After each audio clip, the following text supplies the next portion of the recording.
안녕 얘들아. 오늘은 백여친식 표현과 구성법에 대해서 분석해볼까 해. 통상적인 러브 코미디에서는 남자 주인공을 필두로 주변의 히로인에게 펼쳐지지만 백여친은 다른 러브 코미디와 다르게 1화부터 사귀고 시작하는데, 그럼 독자들 입장에서나 처음 보는 사람들 중에서는 러브 코미디에서 이미 사귀었으면 무슨 얘기를 하는 거냐? 라는 의문에서 나카무라 센세식 표현법을 알아볼 거야. 백여친을 아는 사람들이면 다 알 수도 있는 내용이지만 다시 재탕한다는 기분으로 가보자. 초반에는 통상적인 러브 코미디의 만화의 방향으로 가. 평범하지만 평범하지 않는 남자 주인공에게 운명의 대상이라는 장치로 여친이 둘이 생기면서 시작. 물론 이후로 그녀도 여친이라는 비슷한 만화가 나왔으니 그런 면에서는 1권에서 등장하는 시즈카까지는 다른 러브 코미디와는 많이 다르지 않다고 볼 수 있지.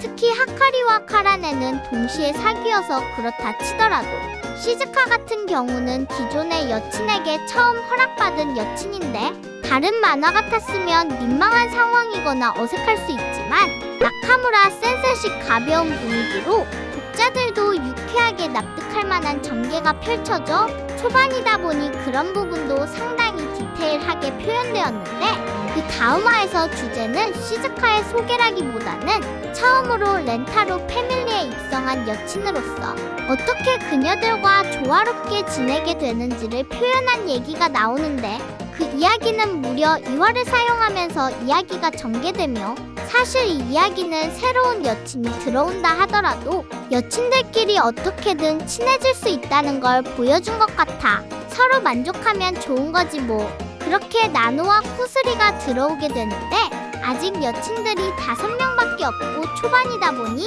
최근 이야기들처럼 철저하게 여친 소개하는 것보다는 새로운 여친에 의한 자연스러운 에피소드가 특징이야.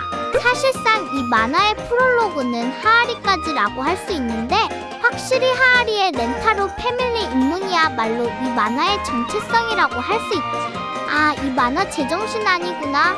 하아리까지 포함하여 이제 여자친구는 6명이 되었는데, 사실 6명도 상당히 많은 여자친구이지만 지금 생각해보면 많이 적구나 생각되네.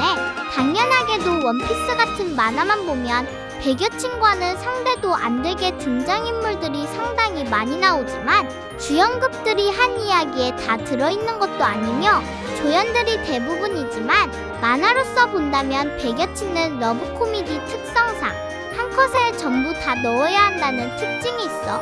그로 인하여 인원수는 많아지고 장소는 한정적이니 어쩔 수 없이 옥상에 모이는 것 같아. 미래의 여친이 여기저기 숨어있는 건 덤. 그리고 이제 메이가 들어오면서 상당히 컷 구성이 힘들어지는데, 그냥 내용 자체로 보면 메이드 옷 입고 무총 싸움이라고 가볍게 볼 수 있겠지만, 카란의 가슴 개그라던가 빵 미끼라던가 시즈카와 나노, 그리고 하아리의 특징까지 별거 아닌 에피소드라고 해도 강여친들의 특징들을 상당히 잘 살린다 볼 수 있어. 그 외에도 야구편이나 카라오케 편도 마찬가지. 미미미 편을 넘어 매매 편까지 2기가 끝나면 이제 그 다음 12번째 여친 치오가 등장하는데, 치오 소개편에서 보면 커다란 컷에서도 주연급들 하나하나 자신들의 특징을 살리며 대사 하나하나 채우는 걸 보면 장관이 따로 없어. 이때부터는 독자들도 감당되겠는가 생각할 수 있지. 그러나 언제나 그렇듯 우리 나카무라 센세는 언제나 정답을 찾으시는데, 야쿠가 들어온 시점에서는 그 컷을 조금씩 쪼개기 시작해. 그렇게 쪼개므로써 더욱 여친들에게 컷을 더 많이 활용하고 마지막에 빅재미를 선사하지. 그러나 이제 점점 감당이 안 되시는지 어느 정도 생략을 하시는데, 야쿠 들어오고 온천편에서는 야쿠, 치오, 모미지가 생략되었고, 등산편에서는 미미미, 하아리, 메이가 생략되었어. 모든 편이 조금씩 생략된 건 아니지만 이때부터 주인장이 봤을 때는 나카무라 센세도 어느 정도 컷 분배 조정이 필요하셨지 않았을까 생각해. 그래도 그 이후에는 생략 없이 전원 출연. 아마 슬슬 늘어나는 여친들로 인해 익숙해져야 하는 시기가 있었나 봐.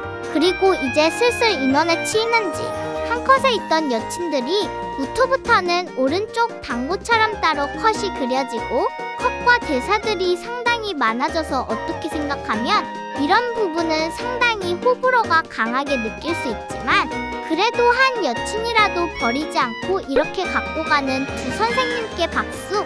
그리고 기념비적인 마이가 여친으로 들어오면서 상당히 감탄한 에피소드가 있었는데 그건 바로 고깃집 에피소드야. 그냥 고기 먹는 에피소드잖아라고 할 수 있지만 각자 여친들이 앉아있는 위치에 따라서 잘못하면 오게티가 될 수 있는 점이야. 특히나 여친들의 취향의 음료수도 하나하나 특징을 다 살려냈으면서 누구 하나 버려지지 않고 여친들마다 말할 법한 대사들에 각각 여친들과의 관계와 소소한 컷들, 그런 카오스스러운 이야기 속에서도 말도 안 되는 황당한 전개에 소설의 기본 규칙인 발달, 전개, 위기, 절정, 결말까지 완벽하게 구성하였지. 여기서 알아야 할 건 여친이 20명이라는 거야. 이제 스우부터는 정형화되어서 한 건씩 여친이 들어오게 되고 여친이 너무 많아 대사가 수영복을 가린다고 인위적으로 대사를 줄이거나 옴니버스 형태의 이야기로 가끔 렌타로가 등장하지 않는 렌타로 패밀리의 이야기 혹은 각 여친들이 하는 렌타로와 데이트 이야기가 수록되지. 이런 식으로 연재한 게 벌써 242화인데 현재 여친 36명으로 앞으로 40명이 넘어가면 도대체 어떤 식으로 연재될지 기대 반 걱정 반이야. 백여친은 여친이 늘면서 놓치면 아쉬운 작은 컷들이 많은데 여친이 2에서 3명일 때는 없었지만 4명 이상 늘어나면서 뒤에 시즈카를 귀여워해주거나 하하리가 양손으로 쿠스리 시즈카 손을 잡아준다거나 하하리가 헛소리하거나 조그만한 컷에서 쿠름이 혼자 말장난하거나 렌타로의 기행 같은 것을 알 수 있어.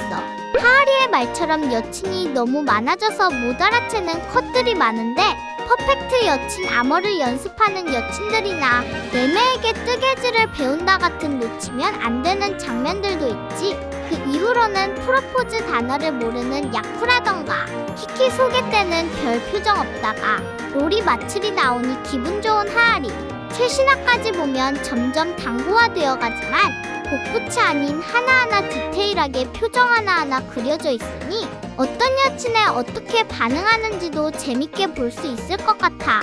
보너스로 이 부분은 노자와 센세의 영역인데 같은 메이드복을 입히더라도 각 여친마다 각자의 개성에 맞게 디자인되어 있어. 전통 메이드복 메이의 가슴이 드러난 디자인, 사모님스러운 디자인, 할머니라고 또 기모노 형태의 메이드복, 각 여친들마다 고유의 특성을 가진 메이드복이 있지.